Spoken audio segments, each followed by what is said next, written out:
Kamu murahan plus tidak sadar diri. Rin, pucuk dicinta ulang pun tiba. Akhirnya aku bisa melihat Ayang Bima lagi. Emang ya kalau sudah, jodoh pasti tidak akan kemana.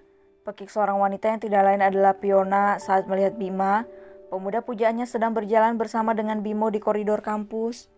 Ya, dua gadis yakni Fiona dan Rini begitu tahu kalau si kembar kuliah di Amerika, mereka memohon-mohon pada orang tua masing-masing untuk ikut kuliah di Amerika juga. Ayo kita semperin dia, Rin, dia pasti kaget. Oh iya, aku terlihat cantik kan? Makeupku nggak belepotan kan? Pakaianku bagaimana? Bagus kan? Fiona terlihat heboh sendiri sembari berputar-putar di depan Rini.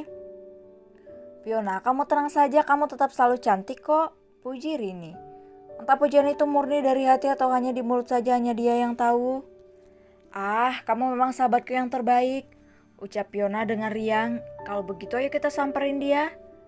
Fiona baru saja hendak melangkah tapi tiba-tiba seorang gadis cantik berdiri di depannya menghalangi jalan. Kamu mau kemana? Tanya gadis cantik yang tidak lain adalah Mikaeli sembari menatap Fiona dengan tatapan yang sangat tajam. Apaan sih? Aku mau kemana itu bukan urusanmu, kamu bisa minggir gak?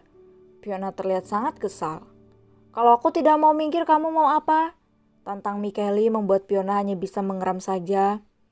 Kamu mau mendekati Bima ya?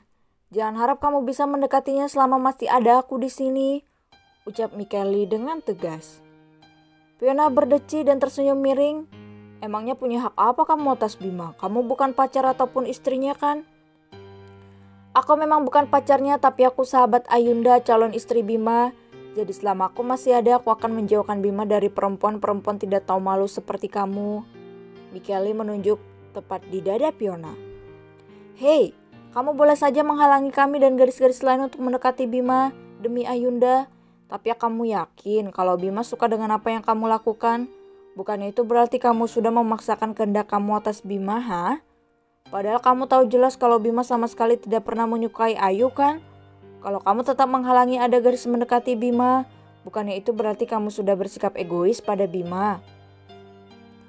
Mikaeli sontak bergeming mendengar ucapan yang terlontar dari mulut Fiona yang menurutnya ada benarnya. Kamu jangan asal bicara, aku yakin kalau Bima sebenarnya mencintai Ayu, hanya dia belum menyadari saja. Fiona sontak tertawa mendengar ucapan Mikaeli yang dianggap hanya lelucon. Bima mencintai Ayu? Itu sangat tidak mungkin, karena kalau Bima mau seharusnya sudah dari dulu Bima mencintai Ayu, tapi kenyataannya tidak kan? Fiona semakin jelas tersenyum meledek. Mikaeli semakin terpojok karena dia memang juga belum tahu perasaan Bima yang sebenarnya pada Ayu. Dan bagaimana dengan kamu? Bagaimana kamu bisa percaya diri untuk mendapatkan Bima? Sementara Ayu jauh lebih cantik dari kamu. Tantang Mikaeli balik tersenyum meledek ke arah Fiona. Aku memang tidak secantik Ayu, tapi aku tidak semurah dia yang terus saja mengejar Bima, padahal sudah selalu ditolak. Fiona kembali tersenyum sinis. Mendengar ucapan Fiona barusan, tawa Mikaeli sontak pecah. Apa kamu punya kaca di rumah, Fiona? Kamu mengatakan kalau Ayu murahan, jadi kamu yang sampai memaksakan diri untuk kuliah di sini untuk mengejar Bima disebut apa? Wanita pejuang. Begitu maksudmu? Lawak sekali kamu. Padahal jelas-jelas kalau otak kamu tidak akan sanggup bersaing untuk kuliah di universitas ini. Tapi kamu tetap memaksakan diri. Kamu itu lebih murahan plus tidak sadar diri. Fiona sontak terdiam tidak bisa membalas ucapan Mikaeli. Yang bisa dia lakukan wanita itu sekarang hanya mengeram dengan tangan terkepal. Kemudian Mikaeli menoleh ke arah Rini, wanita yang dia tahu hendak mendekati Bimo. Dan kamu? Jangan pernah bermimpi untuk bisa mendekati Bimo karena dia pacarku. Dan aku tidak akan pernah membiarkan siapapun yang berniat merebut milikku. Paham kamu? Kamu masih pacar belum istri kan? Begitu juga Yunda masih calon istri. Jadi sebelum terikat pernikahan tidak masalah kalau kami mendekati mereka. Yang sudah menikah saja bisa cerai, apalagi yang belum menikah. Jodoh itu kan tidak ada yang tahu. Jadi selagi masih ada kesempatan, ya kita harus memanfaatkan kesempatan itu. Fiona kembali bersuara mewakili Rini yang sama sekali tidak berani menjawab Mikaeli. Kamu? Mikaeli menggertakkan giginya berusaha menahan diri untuk tidak melayangkan tangannya memukul Fiona. Apa? Kamu mau mengancamku lagi menggunakan kuasa papamu? Licik sekali kamu. Apa-apa selalu bawa nama papa. Fiona tersenyum sinis ke arah Mikaeli. Mikaeli menggeram, ingin sekali dia menarik rambut Fiona dengan kencang. Tapi untungnya dia masih memiliki kesadaran untuk tidak melakukan hal yang pastinya akan menjadi tontonan para mahasiswa.